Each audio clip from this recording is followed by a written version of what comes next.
lelo et cause la débat moko pédagogique de sorte que peuple congolais ko landa biso azwa moi idée na o ekolika na mboka na biso. Merci Narolinga tolo ba bosolo Narolinga te boya kopesa bana mboka ba o bakolanda biso information ya mabe ozali na ngambo ya pouvoir ozali na ngambo ya opposition tango to yambi yo loba na biso penza bosolo pona bana mboka bazala bazwa éclairage pona makambo o bango bazana posa ya koyeba na pesi mbote na Dieudonné Kaninda boy malamu c'est pour la première fois to yambaye mais boy malamu na liberté d'expression. Merci beaucoup. Awa ezali liberté d'expression ezali garantie na mboka na biso et surtout na mibeko ezali kokamba mboka otobengi constitution tozali na yango et consacrer liberté d'expression yango au nom de cette liberté d'expression ndenge toye awa to pesa makanisi pe to ebisa bana mboka ya bazoleka na Congo démocratique mais ya mboto kota na masolo ya mokolo na lelo tikanga na pesa longonia na mokambi ya biso ya parti Alliance des démocrates chrétiens du Congo parti kambami na mwana mboka l'honorable député national Princesse Adèle Kainda Maïna Nambwende, l'intercesseuse de la République, maman intègre, maman Oyo Azali Kopesa Biso, posa ya kosala politique. En kotala et sale linae politique. Moni parti na psali parti créamé na obédience chrétienne. Yangwana to gardera toujours ba valeur chrétienne na parti na biso ezali turé. Na Galate 5:22 où li bongo kolobela ce qu'on appelle les fruits de l'esprit. Na pesi mbote na bakambinyo so ya parti l'honorable secrétaire général Smith Kapenda et tous les camarades à parti na bosani pété sep na biso ya Changu Chirac yepé azali bongo debout toujours na sima ya mokonzi biso parti po biso Aldec. Tambola kande na vision ya mokonza mboka. Merci beaucoup. Ozana ngambo ya mwana mboka Joël Ngindu batambola rappel na vision ya mokonza mboka. Na kosubisa kopesa mbote na héritier Ilunga kabiliste authentique. Boye malam.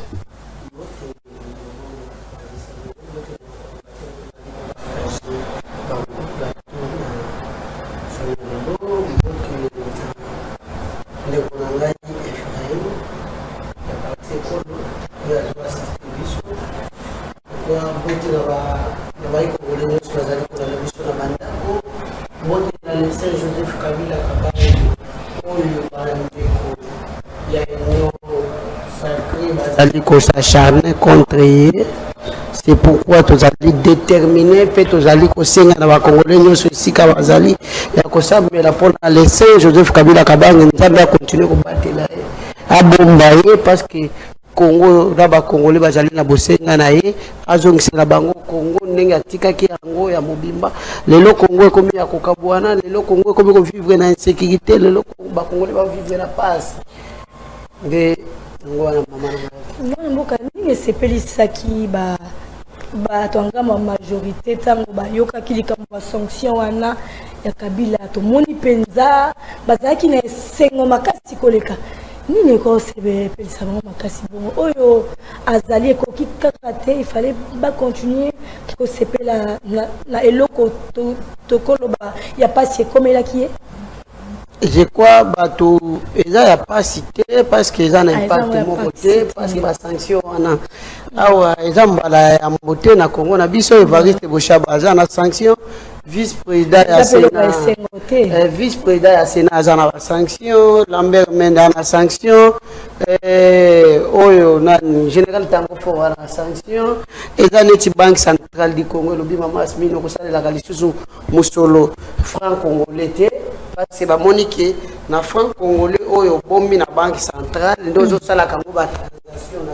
yo soutenir na ngo et le département ya commission ya États-Unis sanctionner le Saint Joseph Kabila Kabanga qui dit que mongo ya Kabila que bon wa kabila ezana dina est-ce que sanction est un impact et pas la biso bato basala ki mas eza ba inconscient bato oyo mito ezali kosala malamu te parce que bato bazali conscient neti ya parti ekolo bazali na nyo sake basala bakendaki marche te sio elengi miye ya parce que amonaki yango kena l'impact moko te akoki jamais okende kolekisa tala te kabuya se Kadhafi azobenga bato po bakende kosala marche mais soki ekomi makambo ya banomination abengaka bato te akenda kozwa bafrere église na bango ayela bango kokatika Congo.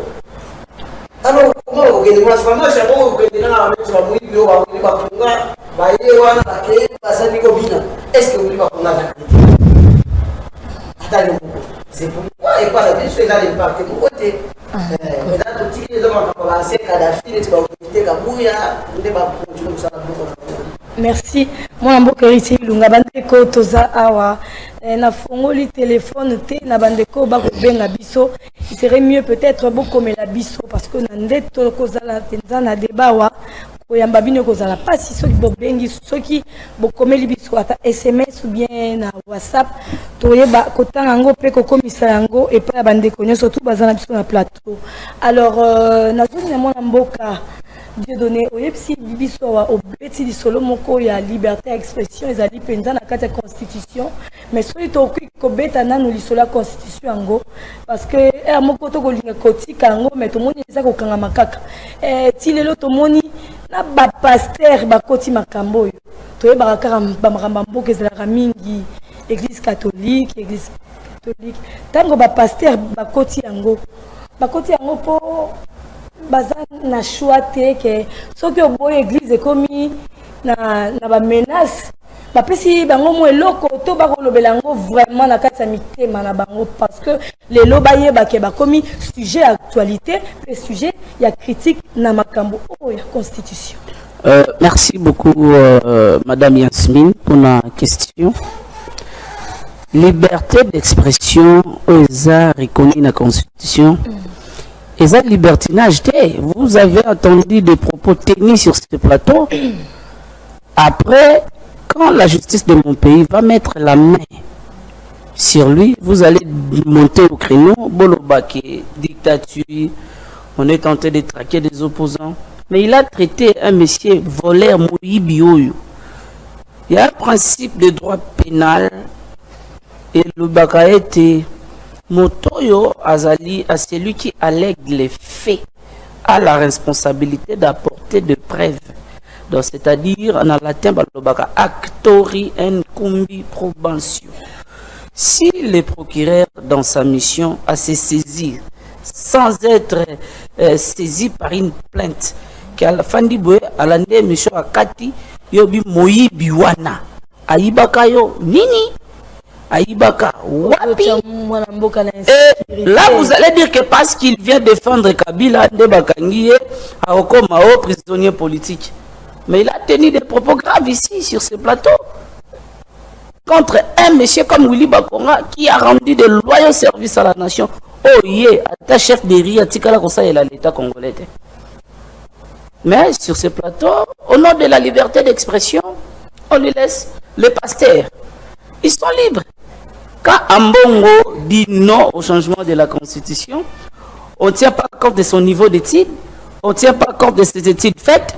Mais si ce sont les pasteurs, il y aura des plateaux spéciaux, attaquer même leur vie privée. Au Moutoubaza modèle. C'est ça l'opposition que nous avons dans ce pays. Quand les autres, quand c'est les autres, c'est logique. L'Église doit être aux côtés du peuple. Quand c'est les autres qui disent, qui contredisent les autres. Écoutez, nous sommes dans un État laïque et démocratique. Dans notre pays, Montonion, maman, nous avons intitulé la tranche dans notre émission Liberté d'expression. Au nom de cette liberté d'expression, place au lobby non, on a la dimi nanga oui. Donc, il y a qui takenga te ponga la dimi oui. Ce qui moussel nanzambe moko atanga la Bible na lingala te na français te, ce n'est pas un problème. Il a émis un point de vue. Mais quand Ambongo Alobaga, je n'ai jamais vu ces gens ici, soi-disant de l'opposition, attaquer à propos Ambongo. Mais non, Toto Saka Banganzambe Banso. Ndenge Toto Saka le révérend André Gédéon Bukundewa, Ambongo, Fridolin, et Jibayama, Pierre, Cheikh Abdallah Mangala, son éminence, Papa Simon Kimbango, Toto Sakabango, Banso, Soki, Bapesi point de vie na Bango. Et Talika Kabango. Vous savez, les changement de la constitution, tous les Angotés à Kolobelango n'a pas été belé. Et Bango Bazobo parce qu'ils n'ont pas le peuple derrière. Eh, maman, lorsque vous avez le peuple, nous avons montré à la face du monde, à la face de l'opinion nationale et internationale, que le peuple était avec nous quand nous étions à l'opposition. Nous avons barré la route. Il y a M. Kabila dans toute tentative de vouloir s'éterniser au pouvoir. C'est ce qu'ils ne sont pas en mesure de le faire. Biso moto za na pouvoir, biso moto sala ba marche maman. Lundi to zaki na terrain pona ko louer ba effort et surtout la diplomatie agissante o ezoko aboutir na ba sanction. Sanction na yazu yango ta ko ba valeur na ngote. Yango zo minimiser yango, il n'est pas mandaté de parler au nom pour les comptes de Kabila si Barandimi la porte-parole il y a M. Kabila, il ne peut pas permettre de propos à tenir parce qu'il y a des conséquences dans la montée. Voilà pourquoi il vient dans un plateau, il va se permettre de tout dire après à moi. Oh, je suis un calvaire, je suis recherché par les services. On connaît tous vos aventures là, toutes vos histoires là. On connaît déjà. Merci beaucoup. Pasteur. Parce que yo zalaka na ba source na yo lito inanga moko ezalaki wana ba yebisinga na lito ina yo balobi ke ba pasteur bazo défendre ngo na volonté na bango moko to bazu moi menace moko to bazu moi mbongo moko quelque part pour to yebi ke lelo na ba église tant ba pasteur ba télé marabada dina biso dans ce cas lobby to kende gauche bo kende gauche droite dans ngolo ba ke bazana facilité ko influencer bato bango ba ko kamba na ba proche na yo na litoi yo zwaki moi ezaki moi menace to balesa ki bango te. Merci beaucoup madame pour la mutuna. Avant qu'on réponde à mutuna na otika été na pesa base nanga bavandi ba TV ba ko landa biso na quartier Boyoma précisément na Veni Kapanga croisement de l'école Didier Ngembo na pesi binombo te bipa ba ko landa biso. Je pense que beaucoup c'est là na débat ya lelo. Avant ya ko kende mbala moko na mutuna nao na répondre ndeko Ilunga o a ko benga Joseph Kabila Saint et il se permet de dire que sanction nous allons retomber à Tamote Nicolas Joseph Kabila. Mais il doit savoir que actuellement quand le bina sana ba matoi nanga ba source nanga ba ko ebisanga ke ba partenaire nyonso ya Joseph Kabila ba komi ko luka ba se désolidariser na Kabila de sorte que ba ya ko perdre mbongo na bango. Ba sanction wana ba sanctionner Kabila, mais ceux qui Kabila a partenaire na Matumususu, les sanctions peuvent avoir des conséquences jusqu'à ces gens-là oh bazana bango na partenariat. Mais ndeko nanga oyo atiki suki belé kadogo politique il ne comprend rien. Ayen na plateau kolobageno eza nango kaka loko à banque centrale et puis ici nani souminwa parce que vous ne comprenez rien. Il y a une question que je me poser, tu n'as pas de réponse. Il dit non, madame la journaliste, sur cette question, je n'ai pas de réponse. Mais vous permettez, non, mais par moment, il faut vraiment sérieux. Par rapport à la question, madame, dans la constitution, on ne touche pas à leur constitution. C'est-à-dire que tant que ça nous changé, on doit respecter les textes. C'est le texte qui est en vigueur. Article 11, il y a la constitution de tous les êtres humains naissent libres et égaux en dignité et en droit. Toutefois, la jouissance des droits politiques est reconnue au sein congolais, sauf exception établie par la loi.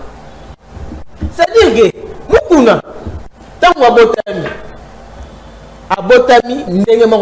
tous congolais, nous avons le droit de mettre le point de vue sur un sujet donné. Parce que nous sommes des Congolais. Mais voir des gens de mauvaise qualité, Congolais de mauvaise qualité, qu'on a condamné parce que basali déclaration que non est normal pour eux changer soit que non il faut changer constitution. Attaquer bango non c'est être un Congolais de mauvaise qualité. Les gens là, ils ont droit. Bon, bon, yo Canada, Non, mais maman, dis-moi, non,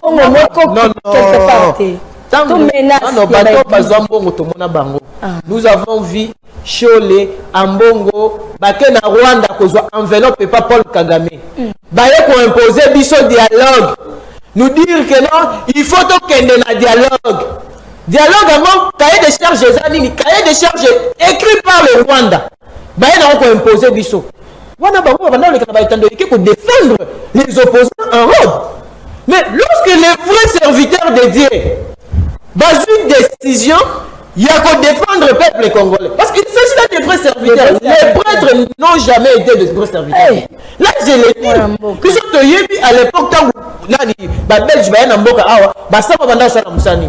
Musala il y a service secret. Auquel que tout bela kuna bango mieux dans l'état. Musala na bango ça jusqu'à aujourd'hui musala basala yangoana. Mais nous avons vu le vrai serviteur de Dieu prendre part, dire que non, il faut changer la constitution. Mais ce qu'il faut comprendre, madame, ceux qui ont allé parti politique, n'y a son ambo cannabis awa, bazana ba réforme ba ko proposer. Non, il faut te proposer peut-être bison na école, nous avons dit il faut te basculer to qu'il y a un régime présidentiel. Bison na école, nous sommes dit il faut moi na ce cas ici classe et ça l'a écrit dans la constitution, moi na ce cas ici classe avant qu'il y ait une université, il faut qu'il y ait une formation militaire avant qu'il y ait une université. Nous avons beaucoup de réformes à proposer. Mais pour réforme, moi, elle a tanzoto. Il faut toucher la constitution. C'est-à-dire que Bissonio, sur la partie politique, on dit déjà que non, il faut toucher cette constitution. Oh, Nani, le ministre, il y a droits humains, comment il s'appelle encore, Nani, Bemba, Samuel Bemba. Alors, il y a un consensus différé. Moutounioso, parti politique, basé décision, il y a changer la constitution, qu'on réviser la constitution, mais pendant que autour d'une table, bandimi qu'on touche la constitution. Même les kabylistes là, on peut sa constitution parce qu'ils disent que Kabila fois a le pouvoir. Pour que Kabila a le pouvoir, on doit toucher la constitution. C'est-à-dire qu'ils veulent quelque chose de son contraire. Soit ils ne comprennent pas ce qu'ils disent, soit ils ne lisent pas, soit ils ne sont pas intelligents. Parce que Kabila l'avait dit, il n'avait pas trouvé 15 bonnes personnes intelligentes autour de lui. Kabila le baki en haut. Ce qui va zalaki, je ne pense pas que Balga Matinda Kabila les lois qui est en rébellion, a touché Nindou qui peut rebondir ça. Constitution, oh, il a signé.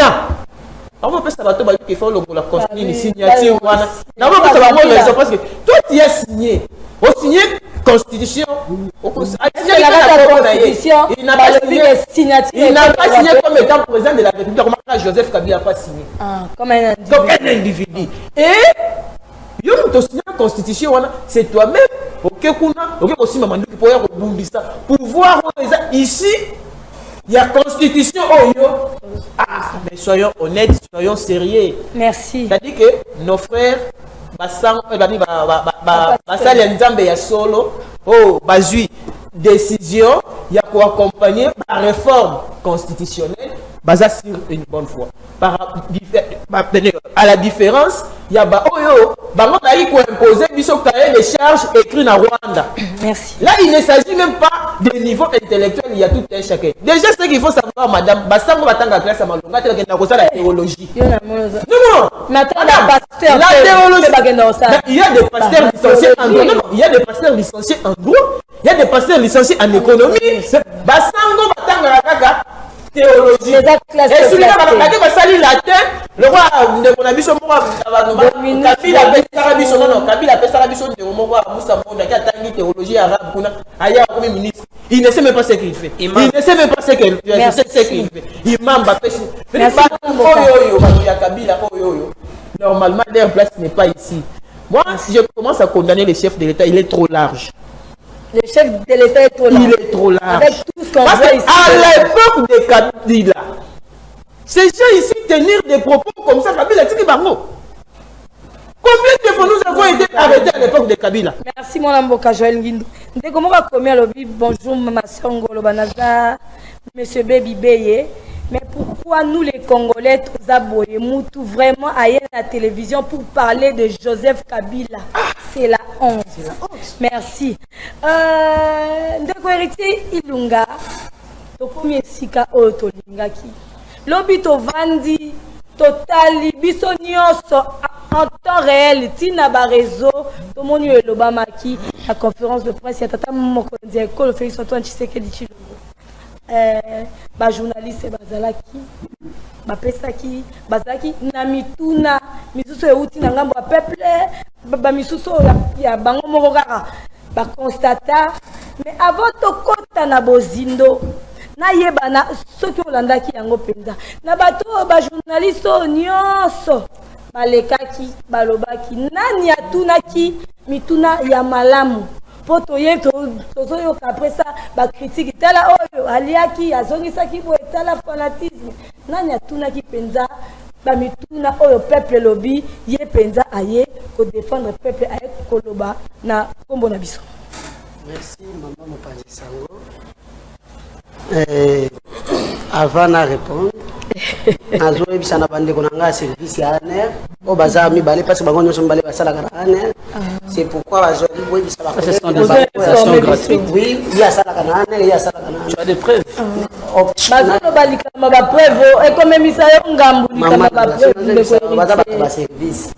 pourquoi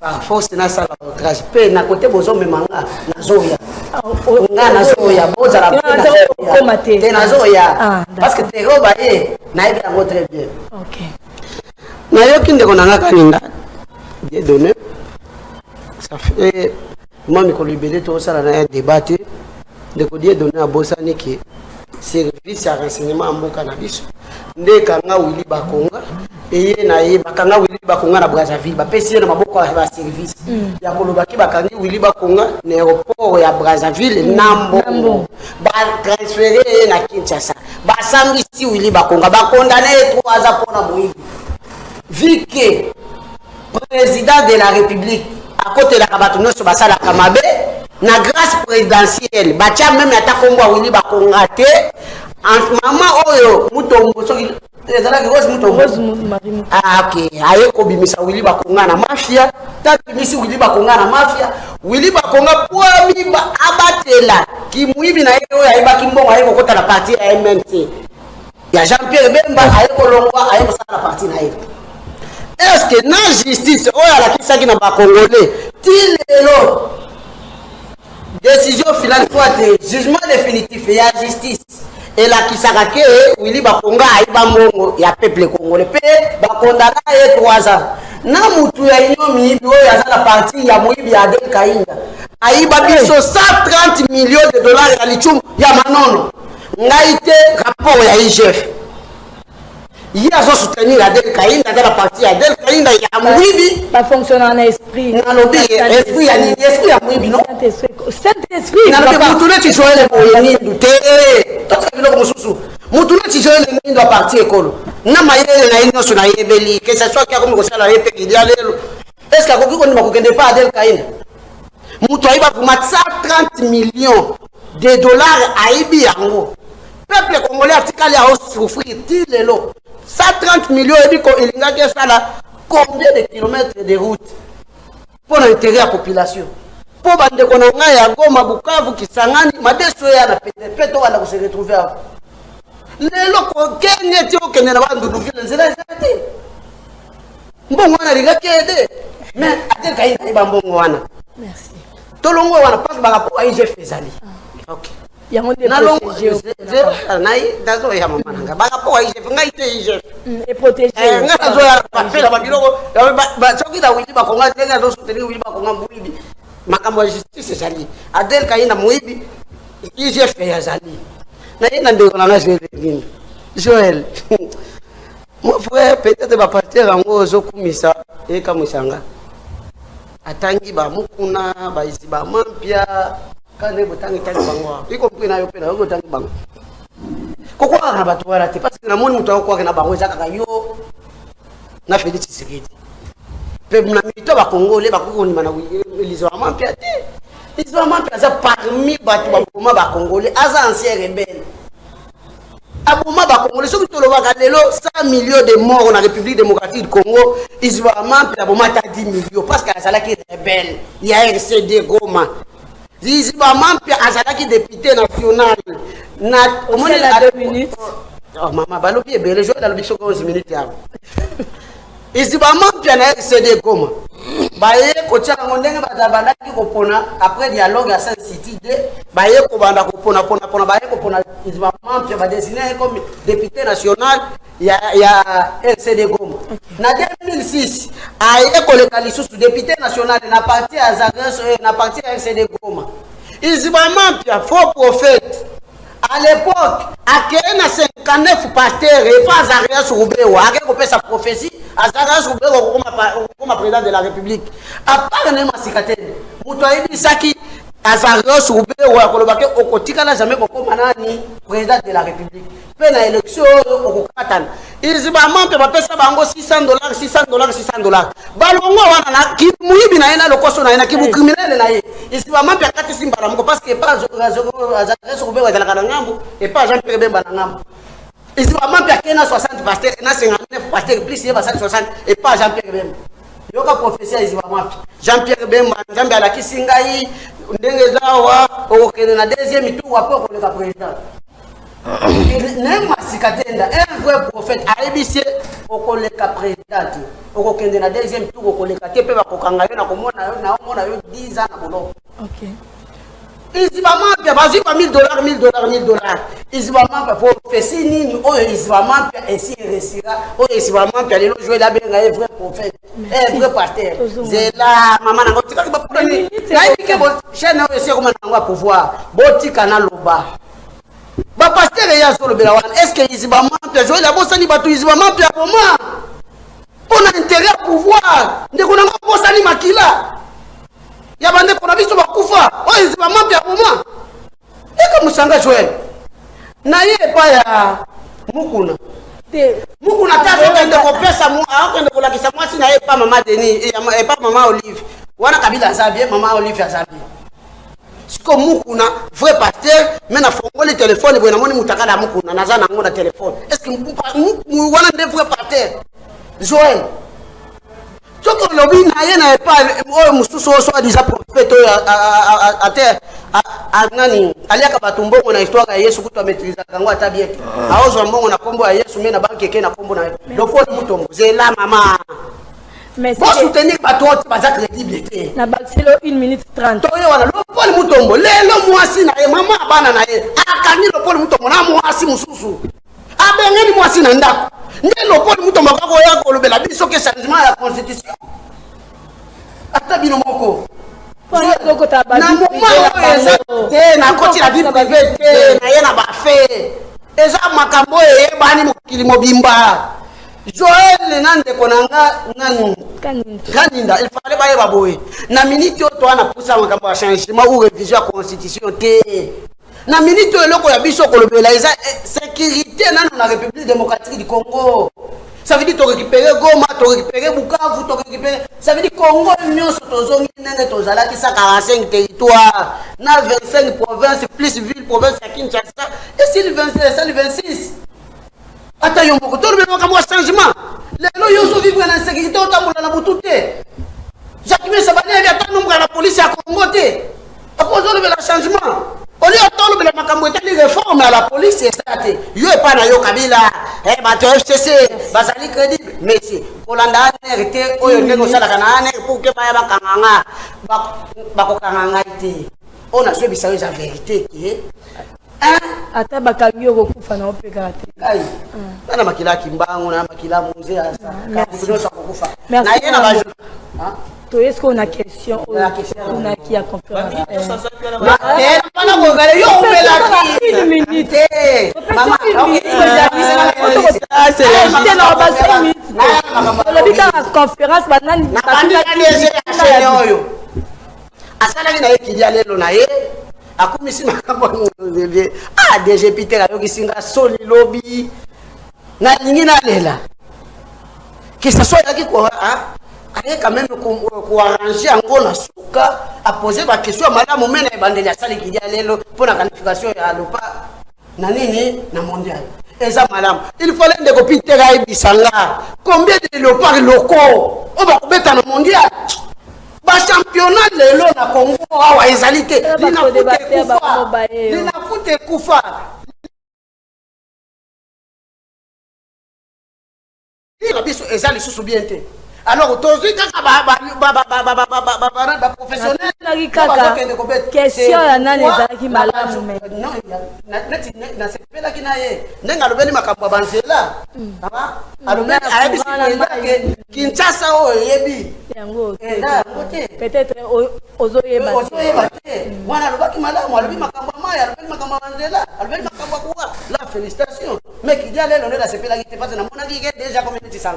Mais na mona qui arrangé pardon na moni yango bien na moni ba journaliste mususu ba komi wana ba komi kosenga na bango mituka ata yo moko abosali pasi ya peuple akomi kosenga na mituka non excellent ti lelo na tambola ka makolo so yo kende na makolo to kenda to tuna président biloko nini ko ya président ko sala pour que vie ba congolais changer mais ba ono se batikali et félicitations aussi à Israël Mutombo oui a posé ba question na ya madame félicitations na José Manzanza. La question est là, madame, mais madame, je suis la président NPC. Merci. Moi, la Jean-Marie Kassam, sacré, président de la poste à la montée.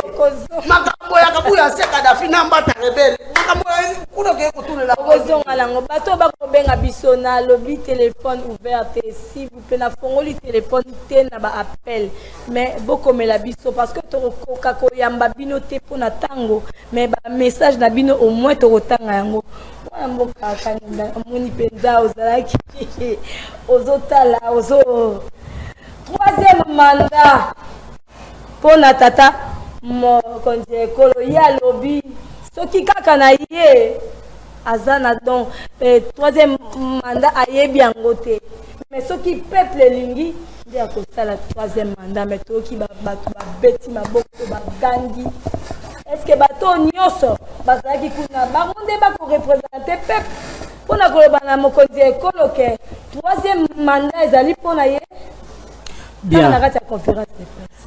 Bien, même bato bazolanda biso ils ont compris que il y a une personne Azolo Kabata Eka, voilà pourquoi Azolo Makambo de fois lui-même il ne maîtrise pas, je ne sais pas quand Ngana Solo Lanaye, Naebisie, Nazali Moutou Place Azolo Baana. Il a dit beaucoup de choses. Il a attaqué mon autorité morale, Adel Kainda. Mais IGF était au portefeuille quand Excellence Adel Kainda elle était en fonction comme ministre d'État. Il y a eu plusieurs séances de travail, des contrôles même. Oh, Bakutaki atta indice mon côté. Parce que je ne pense pas avec l'efficacité de l'IGF à découvrir un indice grave, tentative, il y a détournement. Atika bon. IGF n'a qu'à transmettre dossier na parquet. Je vous informe aujourd'hui, la princesse Adel Kainda, c'est une dame très disciplinée. C'est une chrétienne. C'est une intercesseuse. Elle est aujourd'hui un modèle de la bonne gestion. Aujourd'hui, si vous allez même au portefeuille, vous allez vous rendre compte que Madame Adel Kainda, elle a mis là-bas l'icolo, que tout le ministre du portefeuille qui vont venir après elle, Bakolanda Nzelawana. Azali, oh merci 30 secondes na pamba. 30 secondes na pamba okenga merci. Maman, il y a la complicité. Ceux qui m'ont opposé ni ça c'est une complicité. Ça c'est une complicité. Lui n'est pas opposé, c'est rebelle parce que formation na bangwana ils a pas reconnu na ba texte ya mboka parce que nous reconnaissons l'opposition congolaise na ba texte na biso. Mouvement na bangwana na évité existe quand. C'est rebelle. Donc, vous nous recevez ensemble avec des rebelles dans un plateau sérieux comme celui-ci. Alors, Baramakambo, oh, yemoko aza même pas na maîtrise nango. Non, nous devons être sérieux. Perfect Télévision, ils ont chaîne à Mounene. Il a parlé de Willy Bakonga. Deko. En droit, Balobaka, il y a quelque chose où il y a un principe, il y a présomption d'innocence. Lorsqu'une personne poursuivie, quand la décision finale n'est pas rendue, la personne est présumée innocente. Dites-moi aujourd'hui, Zolobake Bakondana et 3 ans, Bazongi Sakabe. Monsieur Willy Bakonga était arrêté, oui, mais il était en détention préventive. Après avoir évalué les dossiers. Préventive, il va m'arrêter. Il y a non. Monsieur Willy Bakonga avait été complètement acquitté. Il n'avait pas bénéficié de la grâce présidentielle. Acquitté après juste il faut savoir faire la part des choses. Mais Babi 6 mois. Est-ce que s'il faut bénéficier de la grâce présidentielle, il faut purger au moins la moitié de la peine? Parce que tant que je suis 6 mois, condamné le but dans 6 mois, payer la grâce présidentielle. Non, aux hommes là que les hommes moko ya lokuta, les en sens te, azolo bela comparaison à sali entre prêtre catholique. Mais tout le monde a un baitandouike, tata moko ya mope, azolo ba, bozana babana bobota na tato ya boy, mutuana kenda. Tata wana lekaka na ba réseaux sociaux tout aux ara na ba téléphone. Mutuana kenda kapi. Non, au moins il y a un musicien yemba, ceux qui te reçoivent, mais la bassage est. Nous devons apprendre à respecter les serviteurs de Dieu. Et Zalaba au bazar, proche à côté, ce sont des gens qui méritent le respect. Mukuna, Mutombo, Ambongo, bazo mériter respect en tant que Banganga et Nzambi. Et troisièmement, pour la conférence, il y a conférence de presse et les gars qui lobby. Nous avons vu le chef de l'État était là. Il a répondu à toutes les questions posées par les journalistes. Pas toutes les questions à la situation à Ville à Kinshasa par le DG Peter a rappelé qu'il y a un président à Kinshasa, un président à Congo. Problème à Kinshasa, Kinshasa est un cambio va diriger à Kayango. Donc ceux qui Kinshasa étaient à délabrement. Il y a des responsables de la ville Bazawana. Et il faut que ça me conzambo il y a banzela na Kinshasa ba bongisa ka ba komba ka soki ba yo kezoya. Dernièrement le gars qui na Oshwe na moloka ipona 10e anniversaire ya mort ya Papa Wemba. To mona kinzela wana ba kombi ba bongisi ba boki ma pona biko koya. Mais l'avenue Victoire Kobandana Asosa Shaba Gambela. Opusani Éthiopie, comme en avenue Victoire, et ça dans un état critique. Pambate mokonzamboka lega kawana tiango bazobete yango kara. Mukoloka ka mokonzamboka kozwata ayela taila ina place comme on a misé. Ayela on a nzela ya sima. Il va voir na sima ya légion pure. Mokonzamboka komona ndenge nini eta ya nzela wana ezali mama. Au moins, un plateau sérieux comme Bouye, il faut bien un bateau bazar sérieux. Pour tout la makambuya mboka. Et c'est que Moutumoka Zoluka a une diffamation, une imputation dommageable. Makambalo Kuta zo inventé. Ce qui va bien y aller, c'est tout comme il service. Quand la justice de mon pays est Kobendaye Aya à s'expliquer, il est encore jeune, il ne tient pas compte de sa famille. Tant à Zoloba, tata ne maman ne va pas ni landa. Et comme on va les batandoke, bakani mwana nangai. Mais tant mwana no makambo zoloba lokuta so benga batu bamiyi sans pour autant avoir de preuves biloko bayibaye. Merci mwana mboka. Jeune Gindu tozoni na yo ndeko kaninda à répondre penza la question en até mena zongi na likambu ya 3e mandat si le peuple le veut. Est-ce que le peuple veut que le président a sa 3e mandat? Merci beaucoup madame pour la mutuna. Mais avant de répondre à la mutuna na yo, tika eti na rencontré de Koilunga na ebisaki ambongo alika na etandoike alobaki pouvoir ya kala balakaki nga mutuka mais pouvoir oyo balaki nga mutuka bapesinga. C'est-à-dire que banganga nzambe au-delà ya kozala banganga nzambe baza bato bazala bafai na bango. Ambongo agenda kobima témoin na CPI alors que atikala kozala ni présent ni koyoka tangu bakanga Jean-Pierre Mbemba makambo akenda kosala ko. Mais ambongo akenda ki pona mbongo autre ba ambongo na mbongo. C'est-à-dire que s'il veut dire que ba mukuna baza ba diabolo, c'est-à-dire que ambongo oyo représentant légal de l'église catholique na Congo, il est plus pire que mukuna. D'où ne parlons pas de religieux. Il y a une photo, il y a changer la constitution, il faut organiser l'élection, il faut aller ministère intérieur. Parce que déjà, Banganga Nzambe, Bisonio se trouve à confiance. Bango Baba sa église de réveil confiance. Bisonio église catholique, tu comment on a confiance, Bagena Kozambo, on a Rwanda. Pays agressé à la République démocratique du Congo. Dans la place qui est comme niveau. Azofinga lobi awa bakanga ki wini bakonga boya yibaki asalaki boye asalaki boye. Il faut savoir une chose, yo za juge, tu n'es pas la justice. Ceux qui déjà ba quitter mutu ba grâcer ye. Yo ko banda kozongela lisusu na nini wana na dossier wana te. On doit avancer. Ceux qui va grâcer mutu, il y a des éléments oyo ba sangisi ba trouver que non cette personne par rapport à peine au bapessier et aussi m'a photographié. Ben le monsieur aye a téléminé etandoyike abandi ko finga Willy Bakonga, une personne qui a travaillé pour ce pays. Nous avons vu tant Willy Bakonga zaki ministre et enseignement na mboka oyo tozaki na COVID-19, mais Willy Bakonga a pris même l'agré pour attendre sa bana. Nous avons vu les enseignants, messieurs, être payés, voire même leur salaire augmenter. Willy Bakonga wana ozolo belawana. Il a porté la gratuité au Kabila en pratique. Mais aujourd'hui, tu te permets. Oh, les gens étant donné que plateau sérieux, Willy Bakonga moyibi, tu n'as pas de preuves. Oh non, bakanga qui est na Braza. Bakanga qui est na Braza, oui, mon tamboko bakangela qui est. La personne va militer encore répondre. Tu n'as pas de preuves, messieurs.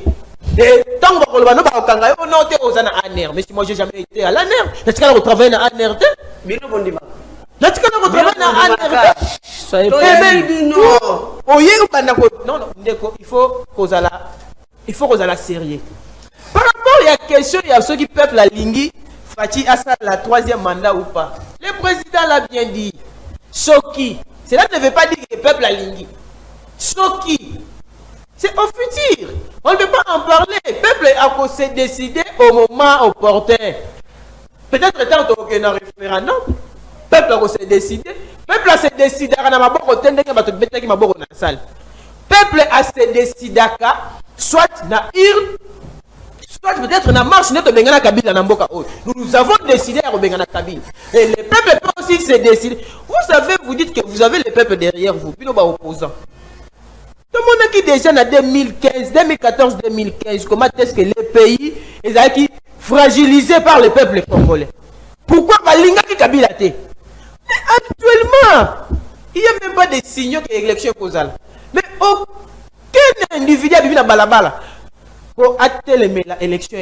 C'est pour vous dire que le peuple Balingi Tshisekedi et le peuple souci na bango ezanini Tshisekedi asili sagé ou ezana est ya mboka na biso. C'est ce que demande le peuple congolais. Mais pour demander na bango soit pour ça na bango na la concrétiser de manière officielle, il faut soit que na référendum, soit que na élection. C'est en ce moment-là le peuple alingi Tshisekedi a continué doter. Merci Ndeko Joël Nginu, c'est vrai que courir vraiment Nathan na ticket bino na okabola bino ba mituna o kaka na conférence de presse. Toyoki sula banzela, toyoki sula kurezate, toyoki basengi kutu na président alongola Daniel Bumba po Kinshasa oyo ata oya Gentini na Kinshasa oya lelo ekokanite. Toyoki lisolo lisusu ya ko décorer Fally Ipupa ndenge autaki kobeta double stade de France soki azongi na kini azala décoré bana mboka bamituni est-ce que eza priorité na kati pe batusu balobi mpona nini kaka fali na kati balobi est-ce que il fallait kakeleka na ndenge eleki mpona nini badécoré seke bato nyonso tu bakobetaka balibanda bakozongaka bakodekoraka bango bakestion wana na kaboli epa na bino mpo yango nde tokosuksela nango ndeko héritier merci mama mopanzi sango namoni bandeko na ngai ya union sacré bazowanga na misala na bango basalaka après namoni ndeko Joël azokanisaki soki bagracie motu nde bapene esili non motu mosusu akoki koya président mosusu akoki koya awa alobi ke motu wana azonga na prison azongi mpe ozomona eza liberté provisoire te parce que na mboka oyo tomona bato baza bapesi bango liberté provisoire neti baeliezer après akomi ministre papa Molière la liberté provisoire abimi député eza grâce présidentielle te alors nalingi na bisa lisusu na Joël que biso peuple oyo bango bazali kolobela mpona 3e mandat peuple wana Joël oyo oza peuple yo oza rebelle oza peuple la ministre na yebo après bateka ata peuple biso peuple non mama na ngai na pesio mano omoni soki mutu abandi kosala kidia lelo babandi kobebisa mutu na ye akokoma neti Joël alobi awa ke non constitution oyo tokochange yango te tokomodifie na badeba ye nanga na baitando iki to modifier constitution mais jusqu'à présent on a levé le changement de constitution Joël mandat jusqu'à présent on a levé le changement de constitution jusqu'à présent on a levé le changement de constitution non yo lobi peuple alobi il fallait président s'il sa guerre président alobi que yeso ki guerre facilité élection de la terre en 2023 et ça bon côté maman c'est pourquoi na yé na mutuna c'est que la date conférence on a bien dit le président n'a pas dit ça mais ozo tango examini te to takala madame soko kolanda ye solo oko éclaircir na 1 minute na sepela ki eza question soki Israël Mutombo atunaki président kolobake oyebisa na bapolisi oyo balinga baintercale ke bakozwa mituka bakozwa soki bino idps bakomi na pouvoir na mituka na banda me bapolisi wana baza nango te parce que toa na pays ya soif bakami na biso bato baswaf nini ya bafeti ya mariage bafeti ya baanniversaire baswaf ya kokende matanga biloko oyo ezali essentiel ya kotala vie ya bacongolais ezali te après président de la république awangani makambo na ye eloko mosusu na sepeli na Israël Mutombo eza niveau azwi video wana ya kala wana apote yango lelo na bakonti na ye nyonso chef alobi no ayebi makambo wana te c'est pourquoi makambo ya Fally Ipupa oyo akendaki korepresente Congo na mboka bapaya azongi oui eza culture congolais tokwami me ezali teke baya badécoré parce que kodécoré Fally Ipupa naomona ntina nango te naomona impact nango te parce que tozali na biloko oyo il fallait le président de la République a s'impliquer vraiment après makambo ya avancé eza makambo kodécoré Fally te c'est pourquoi nalobi ke toza na pays ya soif nyonso wana baza na posa kaka bamona. Merci Deko Kaninda. Vous savez, je comprends pourquoi Balobaka est un procès à Ndoki. Faut balbalayer Kindoki, nous sommes en Mabé, surtout l'initiative nous sommes dans régime. Abi pays à soif. Bon, c'est tout à fait normal et logique. Bah mais ça n'a rien à moutumonga koli na zamba. Via zamba zalaka mnyama kufanzete kwe ya basaka matanga te. Baka na soucia batute. Maintenant, nous avons quelqu'un, Colina Bata, Fadina Bata, il passe à Batou. Voilà, à tout moment, il est là, il est en train de compatir avec les Congolais, avec ses frères et sœurs. Voilà pourquoi, tellement ils ont une culture, ils sont en train de banaliser les choses. Fally Ipupa, c'était une fierté, c'est considéré une fierté nationale, je peux même aller plus loin, continentale. Faut que ça mama be ponzi mate po boya. Parce que c'était l'honneur de notre drapeau qui était flotté. Oui, le mérite. Ce qui va décorer papa dans ces pays. Pourquoi pas décorer Fali? Pourquoi? Il a vendu la culture congolaise à niveau mondial, à niveau continental.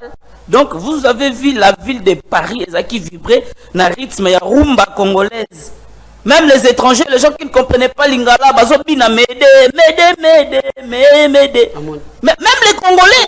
Non, je suis Congolais, je suis Quinois. Je vis à Kinshasa. Je ne peux pas ignorer la chanson de Fali. Ce qui est aussi Zamba et bien, moi je vis à Kinshasa et bien. Voilà la médiocrité. Zamba. Ce qui est bien,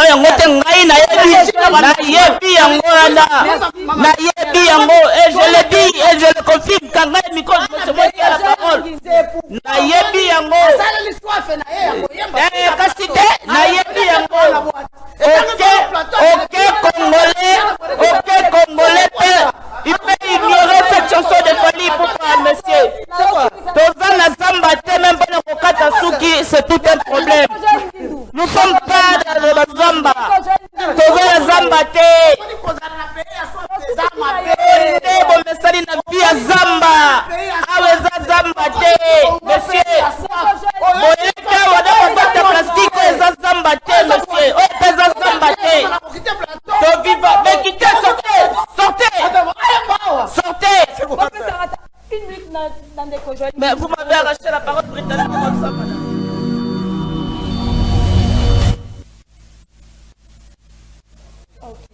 Éducation Zamba. Mon isuki na éducation à Mibi. Merci. Il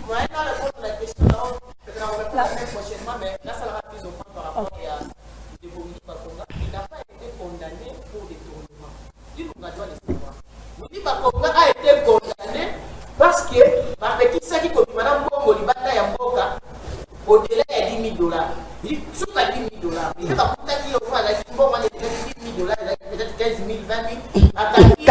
C'est comme ça qu'il a été condamné pour nous. C'était pas pour les détournements. Mais les messieurs, ils viennent ici sur le plateau à consommer que Willy Babonga a Ibani. Quand Willy Babonga portait plainte à un élément de défense comme ça, à des se défendre. Bino bata service votre la il a fallu madame, vous devrez comprendre qu'il fallait que la musique doit avoir un précurseur de la musique congolaise. À suivre, avec Afongoli, ma musicien, vous tous par la place. Le roi il y a Afongoli de la wana, il faut pas couronner, il faut pas décorer. Congo dans une qualification na mondial, il y a football. Comme le président a dit. Et il fallait pour dans notre pays, bah on considérer le roi icône de la musique africaine. Encore plus forte raison. Moi, quand on a place à Outa, la République démocratique du Congo. Merci. Noko, nawana poboli. Merci. Et monsieur Kassi Nango. Na zamba ba razoir zarato kata suki. Bon mais mara ba milimu zamba te na ba plateau. Et monsieur. Pourquoi mystique on a biso payer